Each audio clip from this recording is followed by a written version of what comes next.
Welcome to this NHK TV session. I'm Hiroko Kuniya. Let me first start out by introducing our great panelists. On my right is Christopher Pissarides. He's the Regius Professor of Economics at the London School of Economics and Political Science.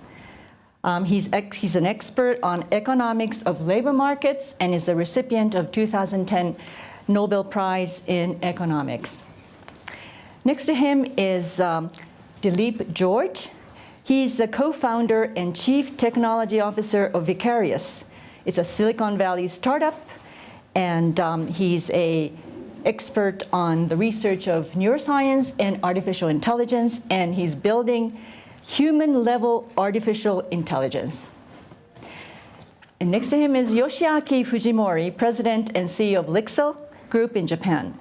Lixil is a multinational group that provides housing equipment, such as kitchens and bathrooms and toilets. And next to him is professor at MIT Sloan School of Management and director of MIT Initiative on Digital Economy. He's the co-author of The Second Machine Age. And lastly, but not least, Torus Lund Poulsen, did I pronounce your name correctly? Is the Minister for Business and Growth of Denmark. Denmark has incorporated what is called flex security to secure steady economic growth and employment at the same time. And this session is titled A World Without Work. Now, where are we headed? An Oxford University study on the susceptibility of computerization of US jobs concludes that 47% of US jobs are in high-risk category, meaning these occupations could potentially be replaced by machines in the future.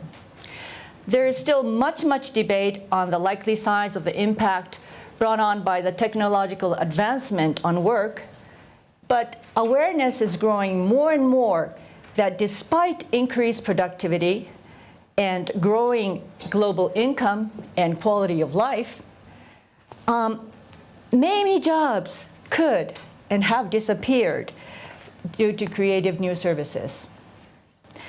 Before I begin the discussion, I'd like to introduce to you two perspectives. One, from the Club of Rome in 1997. The 1997 report says that increased productivity and falling prices is, quote, some way of achieving the goal to paradise. But the road to paradise is beginning to look very much like the road to hell, unquote.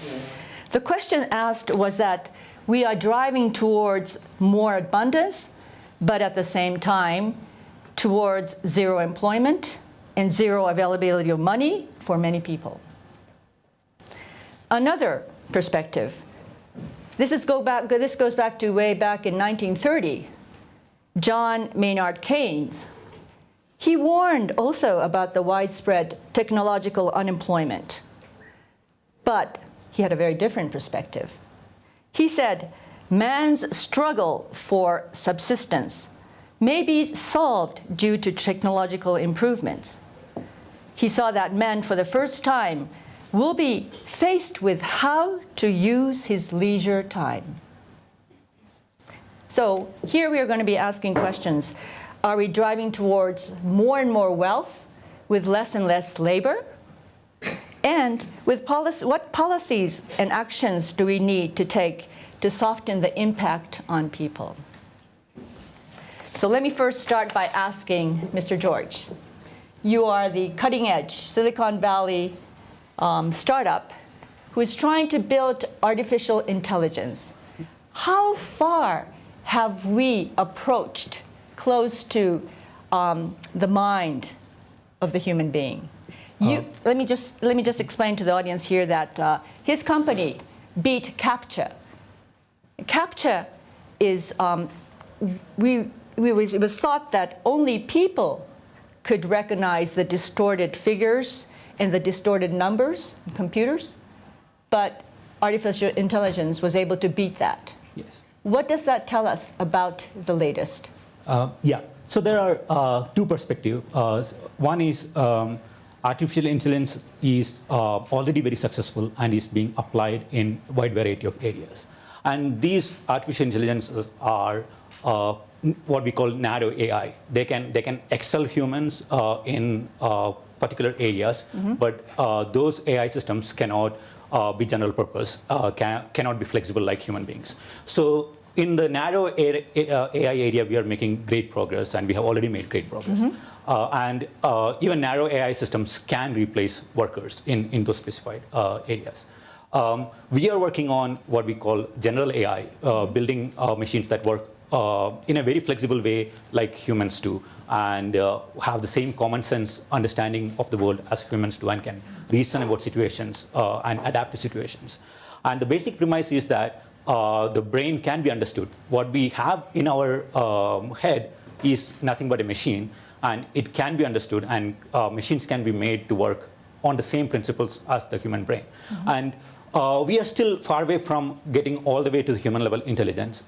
It is hard to predict how long it will take, because it is probably half a dozen breakthroughs away to get there, and breakthroughs are unpredictable.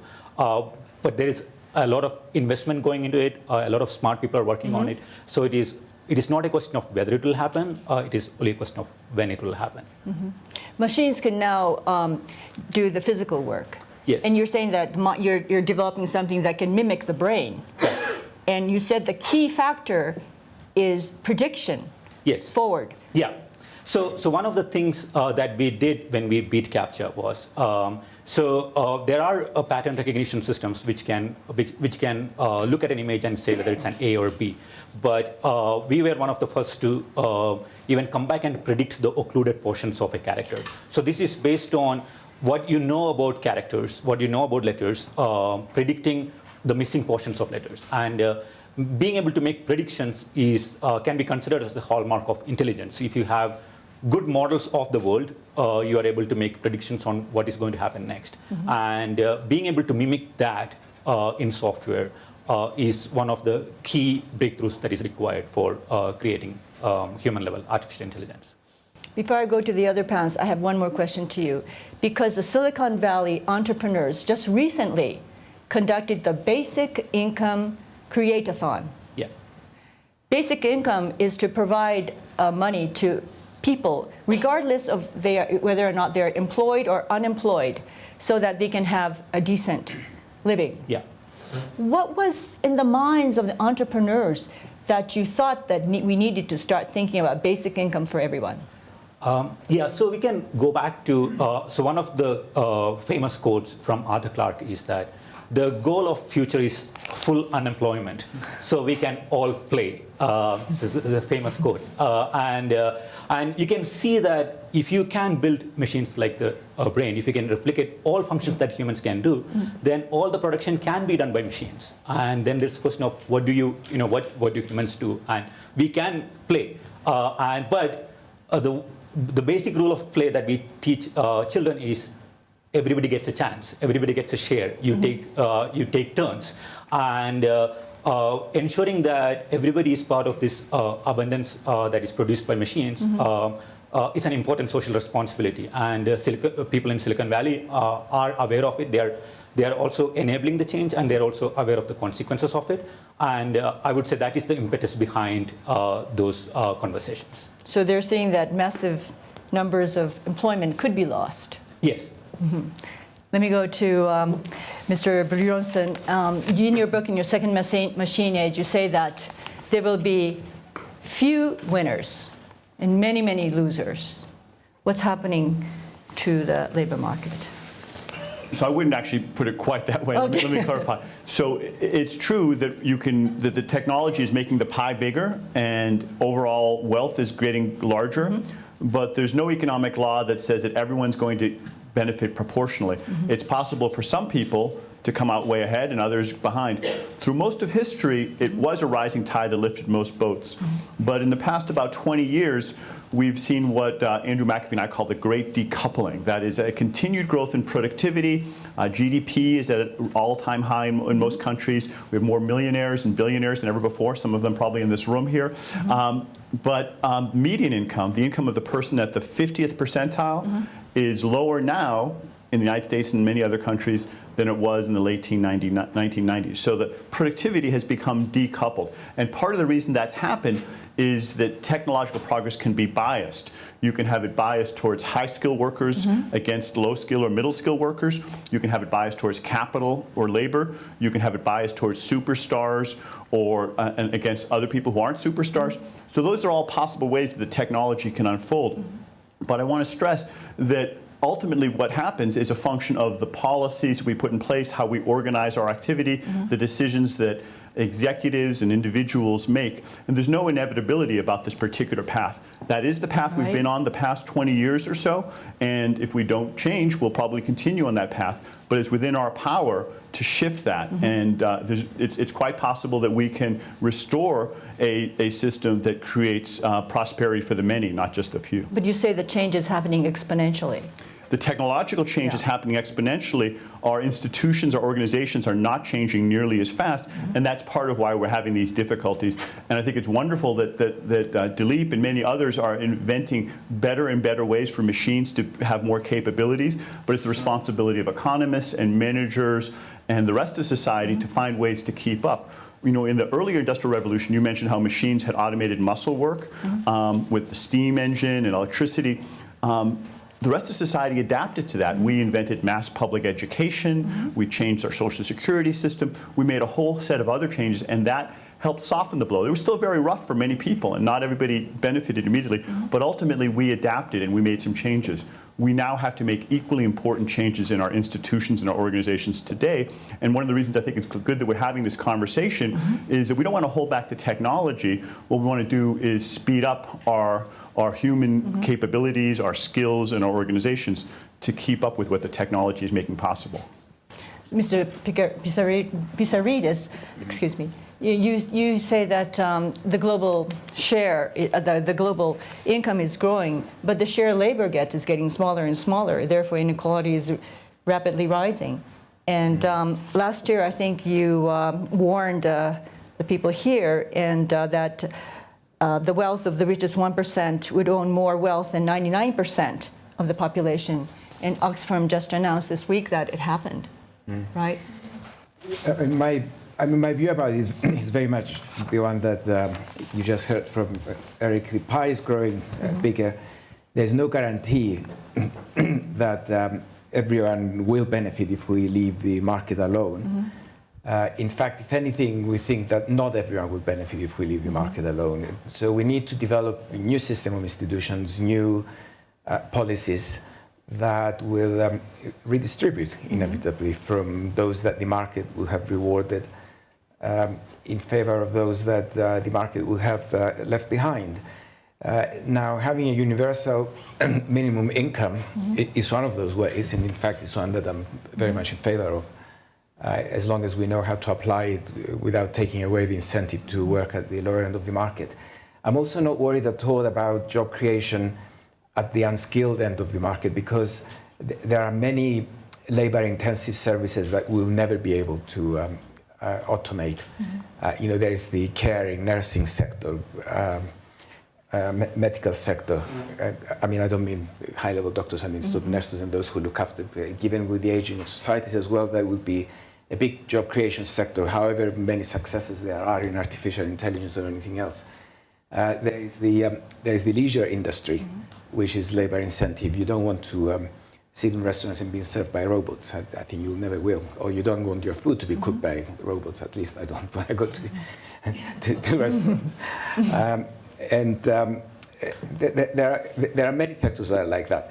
Where we're going to miss out is where we're already seeing it in the United States, and then it will spread to other countries, which is the middle class, which, as was said at an earlier session this morning, is the big consumption class of the economy. So how do we ensure that there is enough demand going out into the economy that will provide the incentive for people to create jobs for the majority of the labor force? And inevitably, we have to confront the idea that governments will take a more active role. I know, currently there's a presidential campaign going on in the United States. I know if one of the candidates gets up and says what I just said, you will lose the election. But then we have Scandinavian representation here. If someone comes up in Scandinavian elections and says we're going to move away from that, and you never hear the word redistribution again, he's also going to lose the election. So we have to educate, in other words, our public that we need it. Redistribution is not a dirty word. I live in Britain. We pay more than 50% tax. Admittedly at high incomes, but even at the income of a mere professor at the London School of Economics, he has to pay more than 50%. But we're still happy living there because we see the money being spent well on the whole. You know, there's a good national health service. We take care of poverty. They're doing it even better in Denmark and the other Scandinavian countries. And it is a change of institutions that we need to see. But the problem is that all these changes are so happening very quickly, and men take a slower time trying to adjust to everything. And I would like to ask Mr. Fujimori, how you, as a corporate executive, feel about the job security, for the workers? You probably make rational judgment, looking at productivity, looking at personnel cost, looking at the new systems. What is happening with the job security? As the CEO of the company, that we always consider our jobs. And one side that we wanted to use everything possible to improve our productivity. If AI come in, we'll take it. You make it, we sell it, we use it, we'll make it more productive. Right. And also, as of right now, that we have about 100 facilities in the world. We have lots of workers over there with the highly productive machine that's coming up. I think we'll hit some blue collars as well. And also, not only that, it will hit some of the white collar segment like marketing, HR, finance, etc. But having said that, what we're worried about is not that, because we can always retrain them to do higher value added work for them so the company can all prosper. What we are worried about is the disruptive technology. Disruptive technology or disruptive business model will overtake us. So the all company goes down by those disruptive technology or disruptive model. So we wanted to more think about a competitive strategy. We're competing with our manufacturers of our kind today. 10 years from now, 20 years from now, the elite may be competing us, or maybe the Google may be overtaking us. So the business model will change dramatically with all these AI and new fourth industrial revolution come up. So we got to catch up all these. The question is, who do we have our disruptive team within the company, or do we want to be more agile to adapt to the change quickly? It's our company's choice, but CEO, our industry has to think more of those, how to survive, how to improve our company. So the rational decision that each corporation will make is to be more productive and more competitive. Right. And even in your country, Denmark, you are promoting small and medium-sized corporations to increase robots, introduce them in more highly intelligent production facilities to increase competitiveness. But you could get into a vicious cycle of, automating, less workers, less demand, and less purchasing power. Isn't this a big dilemma? It is. It is also a concern, I can say. But when I'm traveling around in Denmark visiting companies, some of the companies that are investing in automation, that kind of thing, they are in fact able to create jobs now because they will be more competitive. Denmark has, because of our very high taxes and that kind of thing, also for companies, we have been exporting a lot of jobs out to other European countries and even also to Asia.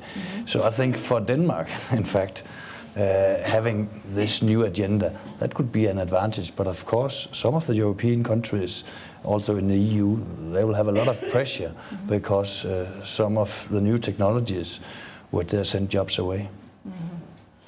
Before, Mr. Burleson, when productivity rose, companies made more money, they hired more people, And even if people were replaced, there were new new businesses that were created. So the cycle was not a vicious one. This time, do you predict that this vicious cycle could occur? I don't know.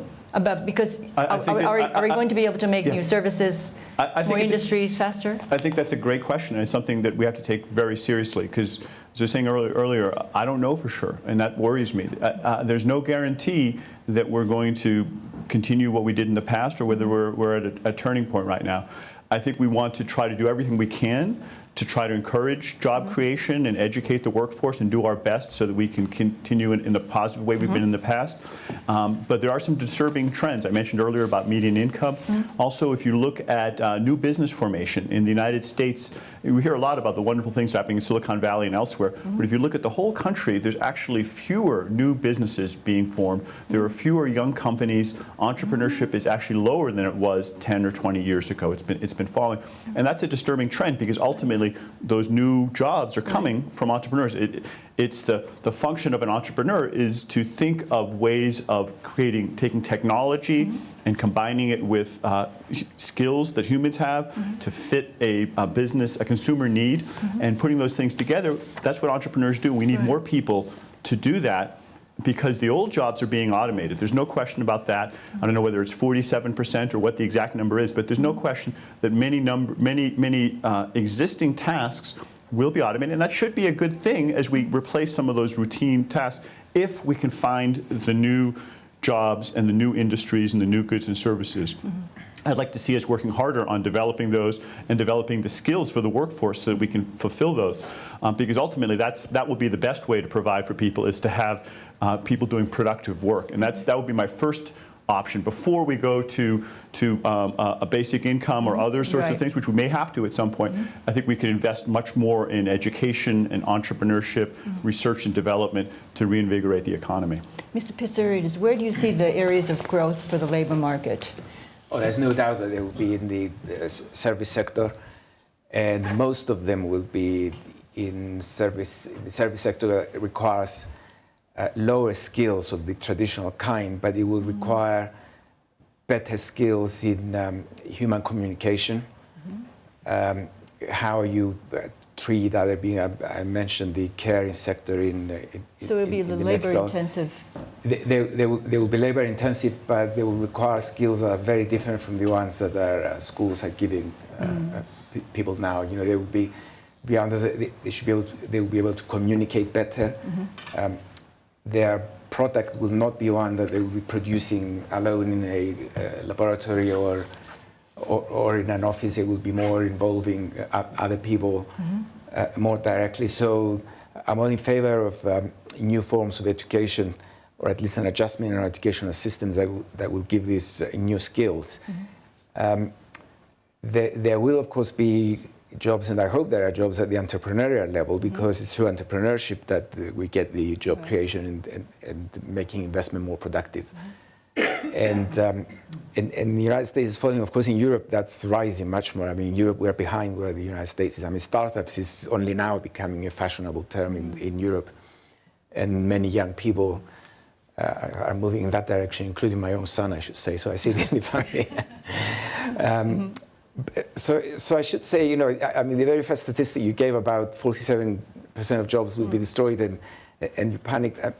I mean, you know, in China, in the 20 years between 1985 and 2005, I'm sure more than 47% of jobs were destroyed over China. And no one will say that, let's panic, you know, what's happening to all the Chinese people.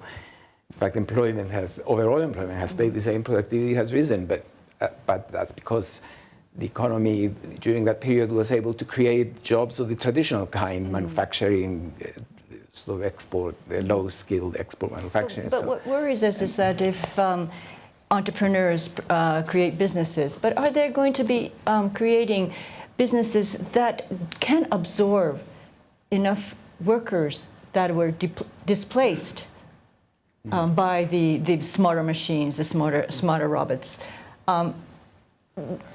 Mr. George, how do you see that? No, because machines will be able to do pretty much everything humans can do.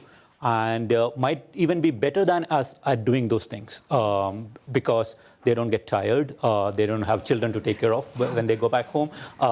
So they might be better at many of those things, and including eventually, not in the near future, communicating with humans. We might not prefer it. We might prefer communicating with a real human because we might consider the robot to be fake. So we might. It is not whether the robot is able to do a good job of it. It is more like we prefer interacting with the human. So that can be a decision that we make as as a society, our own preferences. But my take is that no, machines will eventually get better than humans at many of these things, and we will be able to produce a lot more with much less human effort. And that doesn't mean we won't have meaningful activities. So our definition of what is meaningful activity has changed over our history, right? TV career was never a career before, and that was, we have new technologies, new careers, and probably what will change is our definition of what earns you an income, what earns you a living, but probably our meaning of life, or our self-worth can be detached from how much money we make from our work, as opposed to what we actually do for our own fulfillment. So you're saying we did detach our work and income? That could be a possibility, yeah. Really? That's a new paradigm. Yeah, in the sense that you don't have to work to get a basic income. So that's one of the ideas. And you work because you like work, not because it's a necessity to earn a living. That could be a paradigm shift. Yeah, I can see that kind of a future. I think it might be useful to distinguish the far future from the near future. I agree with Dilip that eventually machines will be able to do almost everything because of the amazing research. And, ultimately, the brain is a machine, and so there's nothing. I don't think there's anything magical that would prevent technology from eventually replicating most, if not all, of those capabilities. But that's a long way off, and I don't know. Maybe it'll be a little bit sooner with the hard work of some of the folks that are working this. But I don't think that's the immediate challenge that we're facing right now. Right now, we're facing something closer to what we said at the beginning: that narrow AI and other technologies are very, very good, better than human. They're superhuman at arithmetic, doing the payroll. You wouldn't want a bunch of human, there used to be a job called computer in the census, a bunch of human computers, adding up the numbers for your paycheck every month. It's much better to have a machine do that. And there are many tasks like that the machines are continuing to get better at, especially in routine information processing work. And that middle category that Professor Pitsiridis has mentioned is being very much affected by automation today. So the immediate challenge isn't that all jobs are going to be eliminated. It's that certain categories of skills and jobs are becoming automated, and therefore the people who make a living on those, they're having a harder time. Their wages and their employment prospects are being pushed down. At the same time, other types of skills are becoming much, much more valuable, and you're getting superstar incomes at that part. So we're seeing this divergence and growing inequality in part because of technology. There are other forces at work, let me just be very clear. And that's the immediate challenge that we face right now. And so that's why I'm optimistic that we can do things in terms of retraining, reskilling people, and doing things in terms of inventing new jobs still today. Someday I think we'll reach that world, the Star Trek economy, where everything is done by the replicator and so forth. But I don't think that's what we're facing right now, and I wouldn't want us to take our eye off the ball about the things that we need to do in 2015 and 2020 to transform the economy. Can you give us concrete examples of what most of the jobs that could be displaced are more or less in the middle class arena, right? Well, many of them, yeah. I mean, it's more complicated, and I wouldn't want to put it all in one single dimension. In our work, we've looked at a database called ONET, and we've come up with 7 distinct dimensions that are important. But for the sake of brevity, I think that many of them are in that category. As Professor Pitsiridis said, that there are many tasks that involve nurturing, caring, persuasion, interpersonal skills that are very difficult for machines to do. quite yet, and there's a big demand for those kinds of jobs. Coaching, I wouldn't want to be at I don't think my son would want to be at a football game and have the halftime speech to encourage them given by a robot. It just wouldn't be the same. And the leader of a company has to be able to inspire her workers and be able to get people to buy into that. And also there's a lot of creative tasks in creating art, writing books and novels, scientific breakthroughs, there's a lot of creativity there. Entrepreneurship is a creative task. Those also, machines are very, very bad at this more complex, unstructured problem solving. So I think there's lots and lots of things that machines cannot do, some that machines can do, and we need to reinvent our education. Our education, let's think about it, is mostly focused on teaching people to sit in rows, follow instructions, memorize facts. That's what machines are good at. That's stupid for us to have humans do the same things that machines are good at. We should be teaching them those interpersonal skills, the creativity, the things that machines are not good at. I believe they are teachable, but it requires a complete reinvention of our education. But machines can learn much faster than humans, and I wonder... Not in those categories. Not in those categories? Not well. I mean, I will never say never, but the immediate challenge before us right now is that in those categories, it's very hard to teach a machine to be truly creative. They can find simple patterns. They can recognize things, but to come up with a new business idea, I think that's almost impossible for a machine to do. Mr. Fujimori, yeah. Yeah, I can give some of the example of the demand-supply gap even today, that machine can do a lot of things, as you mentioned, especially in a corporate.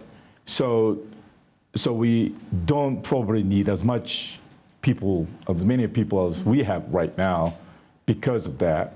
But on the other side, the lack of talents in the society, like elderly care, like a daycare or a child care. So those care things that are totally lack of talents and supply right now, But they especially tend in to be Japan. lower paid jobs. That's the problem. Yeah. So the whole society has to change. So if we know this era is coming, either to a higher degree or to a lesser degree, it's coming. And I think we have to think about the total social architecture or social system where we pay more those people like elderly care or child care so that their job is much highly recognized and paid for, so that some of the jobs who are lost in the corporation because of the machine learning can switch their job to those things that are highly valuable to the society. And I think government has to think about today for 10 years future maybe or 20 years future, but we know that day is coming and we have to take an action right now. I mean, you asked what kind of jobs would go with. I mean, you see them around us all the time. I mean, I can give you an example from our university, so I'm sure this holds for almost any company. I mean, like 20 years ago when I was doing research, maybe 25 years ago, I mean, I'm still doing it. I mean, 25, when I was doing research 25 years ago, we would write it, we would write something by hand, longhand on a piece of paper, and hand it on to someone that we used to call our secretary, then, our assistant. And then a week later, it would emerge as a typed paper. If you were lucky, a week later, it would emerge. If you wanted to make an alteration and have it photocopied, you have to wait a few more days, and it will involve 2 or 3 people. There were actually people who were doing those jobs. Now all those jobs have gone, they disappear. Those are the middle-level jobs. The people doing those jobs had education, a lot of them had university degrees, or if not, they had the one just below the university degree. Those jobs have gone. But at the same time, in universities, we had cleaners say that they were coming at 6 o'clock in the morning before we arrived to clean our offices. Those are still there. That hasn't been mechanized, whereas computers have displaced the middle-level jobs that universities used to have. They haven't displaced the professors, and they haven't displaced the office cleaners and office managers. That's the kind of change that we're seeing on a bigger scale. You wanted to say something? Yeah, because I'm agreeing with Fujimori saying that governments and also politicians should look maybe 5 or 10 years ahead. I think that's a crucial question right now, because governments like myself who like to get re-elected, and that's the kind of being a government. And some of these investments, you'll maybe only see the success in a 5 or 10 years period of time. So the first thing that government should be able to do is also to confront what's going on, maybe in 2020 and 2025. And that's on a European level, that's the European Union, but it's also on some of the European member states. And when I try to raise a debate about these issues in Denmark, lots of companies are saying, why not focus on tax, or why not focus on that? And I think governments and also companies should be able to discuss this with each other. For this side, elderly care workers are lower level workers. Government can decide that's high level workers if they're skilled. So its social ecosystem can change to absorb those gaps. So that's the role of government is very huge. To sort of ease the gap that people have to face in adjusting in the kinds of jobs that are available, I think Denmark is adopted this system called flexicurity. Flexicurity means very adjustable hiring and firing policy. You have good unemployment benefits and then good training. I mean, how effective has that been for people to change jobs and be able to adjust to the situations in the short run, I guess? Well, that's been a great success for many years, and different governments have also been able to talk to companies and also labor organizations about that it is necessary for Denmark to have this competitiveness, because we are paying quite much money in taxation for this welfare system, also like my British colleague just said. So how many years of unemployment benefits can you get? Oh, it depends on how long you've been on the labor market, but you can get about 2 or 3 years benefits, and have you then also some other benefits. You can even have more social welfare, but I think it is crucial that, of course, if you lose your job, you should be able to come back to the labor market. I agree on what Erik has just been saying, that we'll be able in Denmark, hopefully in the future, also to focus more on education, because education is the future, trying to give the unskilled workers a hope and also a possibility to come back to the labor force. And education for me is number one, and that will be the link back to companies and also back to the labor market. If I could add on that, the many countries, in fact, we had in Southern Europe in particular, many governments think that if they protect the job, employment protection as they call it, then they're helping the workers. In fact, that's not the case. What the government needs to do is to protect the worker's income, is to find a way of guaranteeing a good standard of living of the worker, and leave the job alone, leave the employer deal with the job, because employers are much better at knowing what kind of jobs are good and what's productive, much better than the government. And Denmark probably does it better than any other country in the world. But that's the basic idea. The government gives security to the workers and flexibility to the employer. And that combination is the best one in terms of adoption of new technology and adapting to new technology, to new challenges in the economy. Now, the challenge the government has to face is how to protect the income of the worker and the living standard of the worker without creating disincentives. In other words, bring the worker back into a job in the way that Mr. Poulsen was saying. But there's been a lot of research in that field. In fact, my research is very much along those lines. And we do know how to handle it. And again, Denmark, Sweden, Netherlands, I should say, they are handling it well. They're a good example for other countries to follow. I wonder, I just wanted to introduce a quote from Keynes again. And he said that spread the bread thin on the butter to make what work there is still to be done to be widely shared as possible, which means like work sharing. Yes. People share jobs. Or there's ideas like negative income income tax. I mean, what do you think are the effective policies that could enhance decent life, but at the same time allow people to move on to the next Well, I would chapter. build very much on Yeah. what Professor Pizzarete said, is that we really face a fundamental choice. Do we want to protect the past from the future or the future from the past? And by that mean, do we want to preserve the existing jobs, the existing industries, everything the way it was? You see companies lobbying the government to be protected. Uber is having a lot of trouble in the United States and Japan, especially here in Europe, to introducing a new way of delivering rides to people. And some of the owners of the taxis and the taxi medallions and the existing services have been very successful in blocking it. But you can go through many, many other industries where that's happening. And I think there's an instinct for governments to say, hey, we want to preserve these jobs, we want to hang on to the way things they are. But that's always, 100% of the time, a failing strategy. And whatever number of jobs gets automated, that's not where we should be focusing. It's actually good and productive for jobs to be automated. What we need to be focusing is on inventing those new jobs and making it easier to discover and develop them. And as we do that going forward, we may find that there's more flexible work arrangements. When I talk to some of the people in the so-called on-demand economy, next time you take an Uber, you can interview your driver.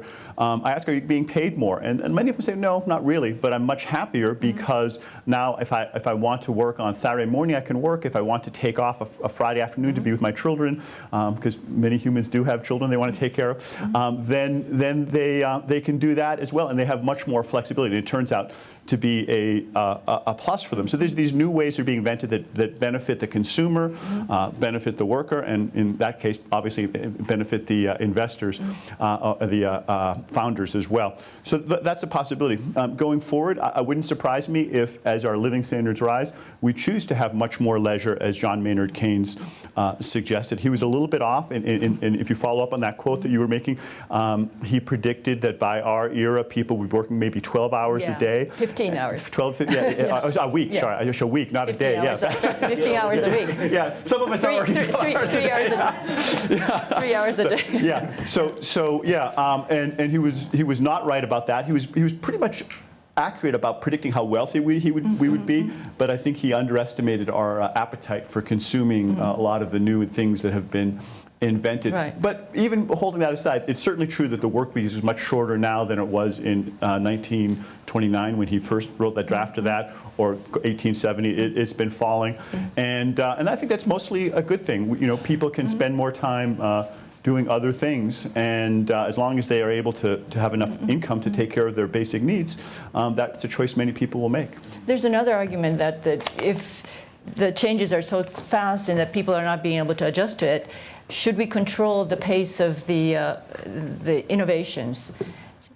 Should regulate? Probably not. I don't think that's a good idea to control the pace of innovation, because I don't know what the side effects are from that. And I don't think there is a reasonable way to control the pace of innovation. How exactly to make that happen. It's better to let innovation take. But do you want to keep automating everything and bringing, taking it? Yes. Yes. No, Yeah. as long as we do the other things. Yeah. Okay, so let's just focus, as I was saying, on protecting the future from the past, and have that.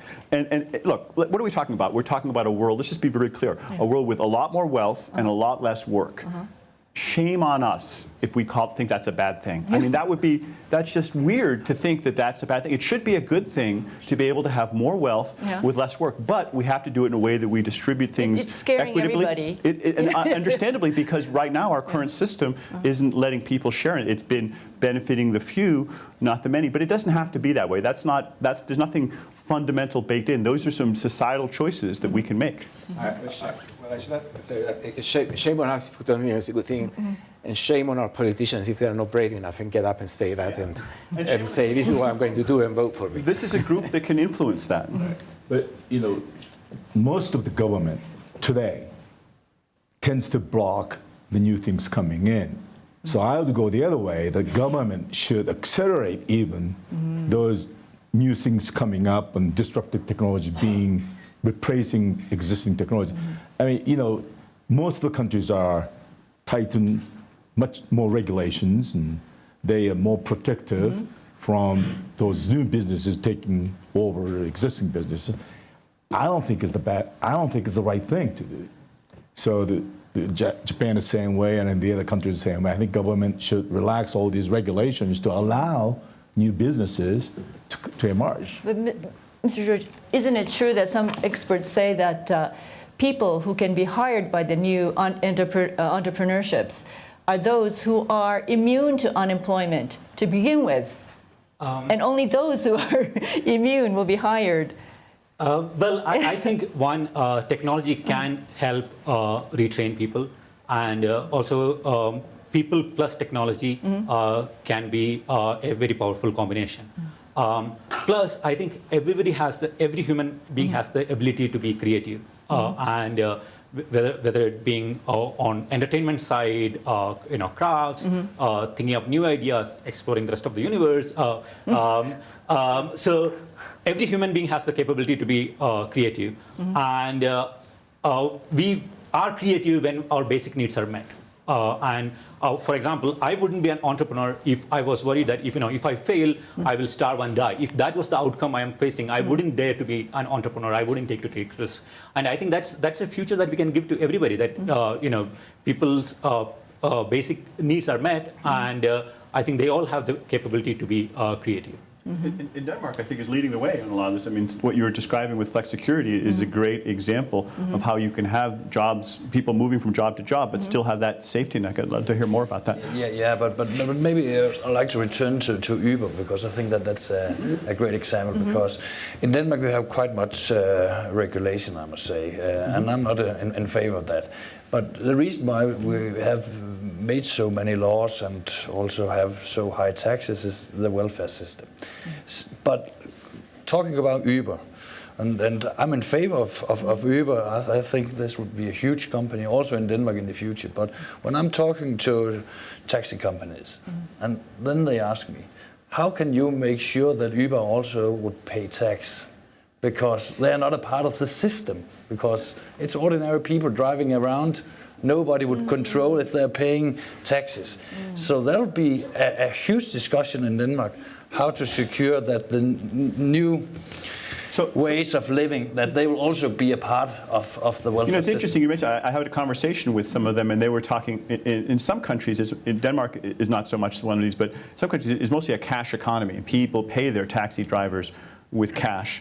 And do they pay taxes? No, they don't. But when they go with Uber, they have no choice. They pay with a credit card. All of that's recorded. So in many cases, it's bringing it into a part of the economy where the taxes can be paid. So in that sense, it actually could be helping on that dimension. I think in Denmark, people probably already are using cards anyways. Yeah. The question is, which creates more jobs?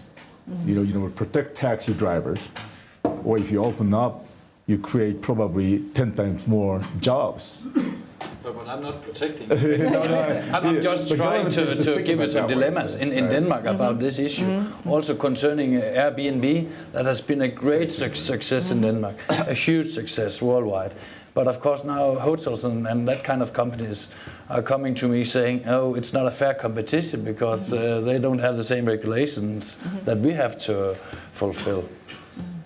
I wonder if there's possible to have innovation that can collaborate it with the human sort of aspects that humans are good at, and amplify that. At the same time, allow the innovation to move forward, to bring those qualities of human talent and robotics together. I mean, do you see such sort of entrepreneurship rising or possibilities? I think that's a great thing for us to focus on. There's a tendency to focus on machines substituting for humans, but machines can also complement humans. And many of the great technologies, I mean, think of when airplanes were invented. Before that, there was no need for pilots, but to fly an airplane, you need a pilot, and so that became something that augmented our ability. We couldn't fly before. Now, with a machine and a human together, we can fly. So that's impressive. Going forward, there are things. I was talking to some people just earlier today about using Google Glass. And to have what they call augmented reality, where it can give you guidance so that if you are a plumber or you are repairing a car or you're doing surgery or whatever, it can overlay some of the guidance so that you do things correctly. Even nurses may be able to do things that they previously weren't able to do, new sets of skills by having the machine augment them. And instead of replacing labor, it makes labor more valuable, allows workers to do new things. And there are many other examples where machines are complementing humans, and the more we see of that, the more we'll see wages going up instead of down. Can you should we try to sort of have policies lead towards that than just automating? It's difficult, but let me just, in terms of the policies, I think one of the things we do right now is we tax labor very heavily. And so if you're an entrepreneur and you have $2 billion ideas and you're trying to decide this $1 billion idea or that $1 billion idea, this is a problem a lot of people have in some in Silicon Valley. Then the way it currently set up is if one of them hires thousands or hundreds of thousands of workers, there's a huge tax burden associated with that. There's a whole set of taxes that are associated and benefits and so forth. If the other one requires no workers, then you don't pay those taxes. So the government right now has their thumb on the scale saying, we're going to penalize the business that creates a lot of jobs and not the other one. And so that's probably not what we want to do. If anything, we'd like to do it the other way around with, say, like an earned income tax credit that rewards people for working and creating jobs. We can also do things in the private sector. At MIT, we have created something we call the Inclusive Innovation Competition, where we are launching now, and it'll be the winners will be announced in September. Companies and innovations that are using technology to create shared prosperity as opposed to narrow prosperity. And we think that by spurring more innovators and more entrepreneurs to do that, we'll invent a lot of new ways of doing that.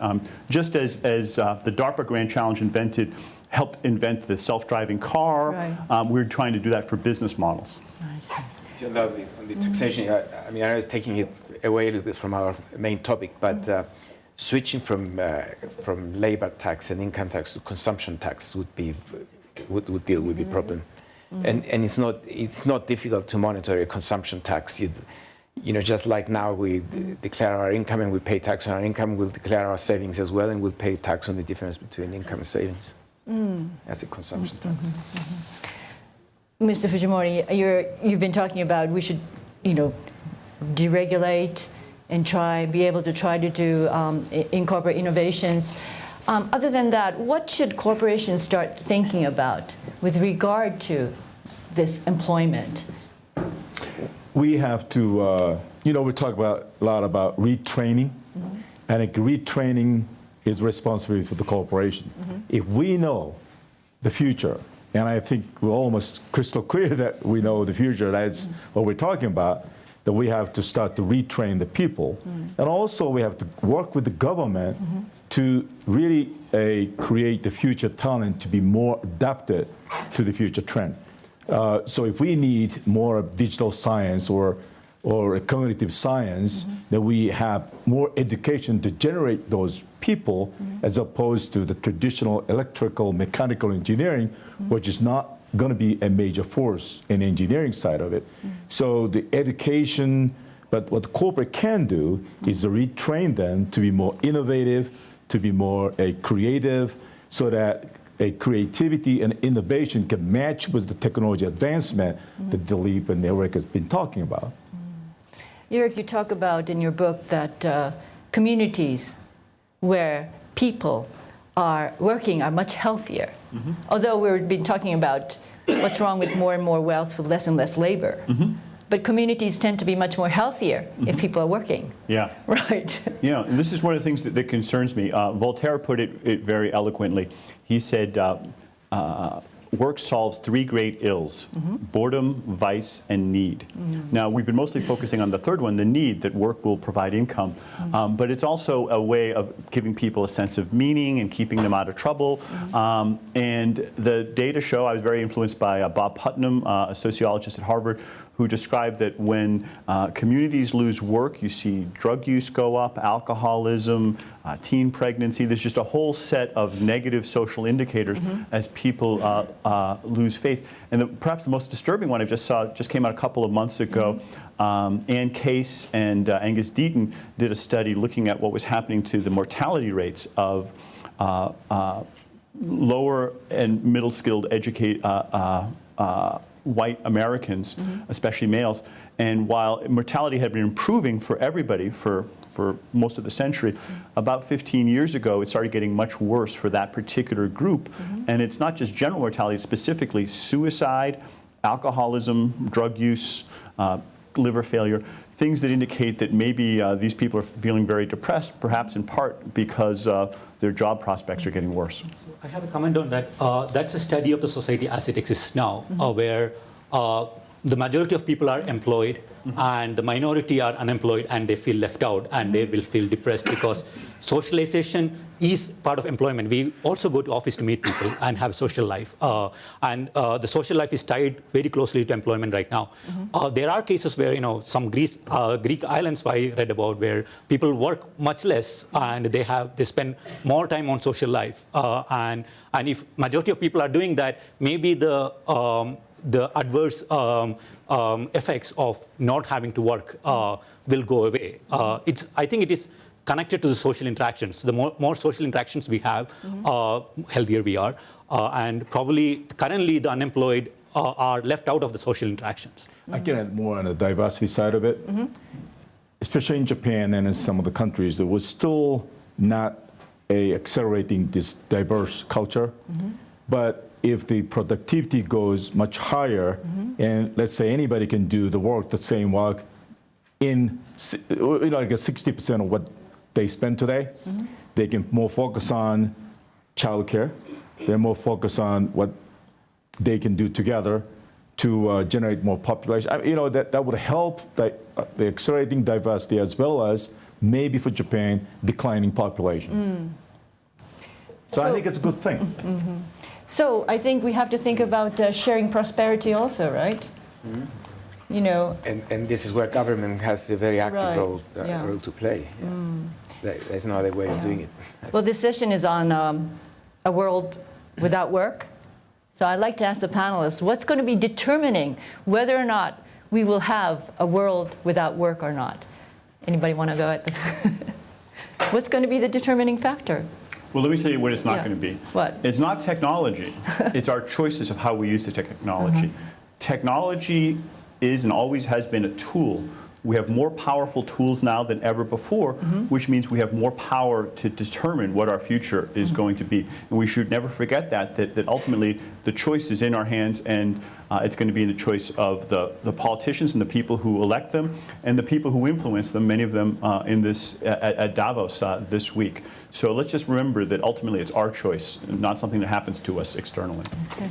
It's our choice there. Technology will probably and high productivity will probably give us fewer hours of work overall, but not necessarily fewer employment. I mean, we didn't say anything about the Netherlands.